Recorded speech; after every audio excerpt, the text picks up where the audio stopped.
Hello everyone, and welcome back to the devlog for The Road Less Traveled, an indie roguelike. This week we continued to work on our proc gen, but we focused a lot more on the visual aspects. Let me run the game and show you. So first thing you see, we added this loading screen to hide kind of all of the behind the scenes proc gen. Alright, and there we go.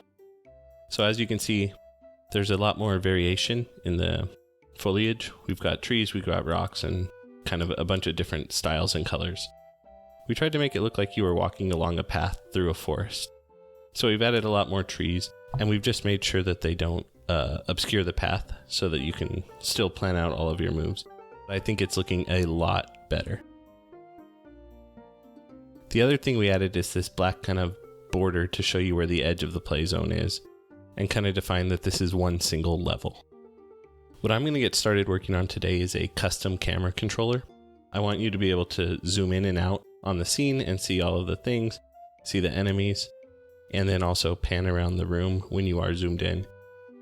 And then when your character moves, I want the camera to follow that character. So just looking at our camera, since it's an orthographic camera, in order to do the zoom effect, all we have to do is change the size here. So I'm just going to map that to the scroll wheel, and then I'm just going to have a simple like click drag system. So I'm going to get to work on that right now.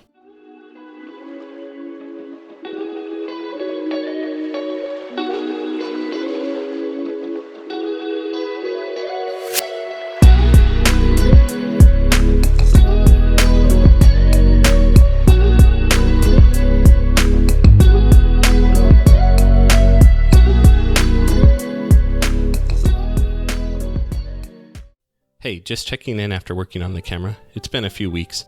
So I now have a camera that you can click and drag to see different parts, and you can also zoom. So we can zoom in on our character here, or on any monsters to see additional detail.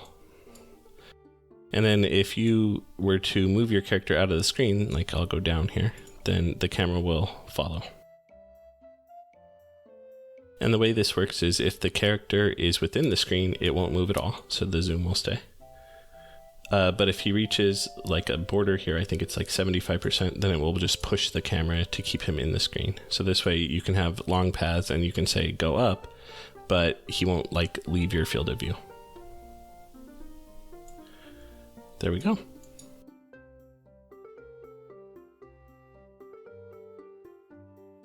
And it starts you zoomed out like this. So I'm really happy with this system. I think it shows off the art really good, and you can zoom in and kind of see the details of what you want. So I think the next thing that we're going to do is start working on the battle engine. So the original battle system was based on a super good set of Pokemon battle system tutorials by Game Dev Experiments on YouTube. I'll link them below. Our battle system was basically the Pokemon battle system, but you and your opponent both only had one Pokemon. Your stats were based on speed, attack, and defense, with no special attack moves, but with a lot of like stat boosting and lowering moves, and a lot of status effect moves. The special thing about it was that all the enemies you kill would give you some sort of stacking power up. So for example, if you killed a water enemy, you would have stronger water type moves from then on. If you killed a turtle, your enemy's speed stat would be lowered, etc. There were also some metagame ones, like slimes heal you by 1 HP at the end of every screen, but they also increase monsters' level. Or the capes, which could be used to guarantee running away from a battle. By the end of the game, you would have stacked 10 to 20 power-ups from all the various enemies, and that would be your final build you use to try to take out the final boss.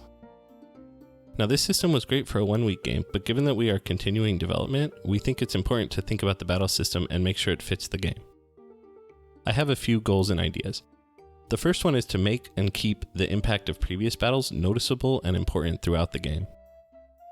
The second is to keep the path choosing aspect of the game relevant. I don't want the battle system to make the path choosing system useless or boring. The third is that I think the one-on-one battles are either too simple right now or too complicated. I know that sounds weird, but I could see it being an auto battler setup like Loop Hero, and that could work really well if we want to focus on the path system. Or I could see it going the other direction and being a more complex RPG battle system like Octopath Traveler. I especially like the Octopath status ailment system. I really don't know exactly what to do here, but I'm hoping to figure it out this week. If you have any ideas, please let me know in the comments or the Discord. I want to make sure that we get this part right. I think that's it for this week. Thanks for watching.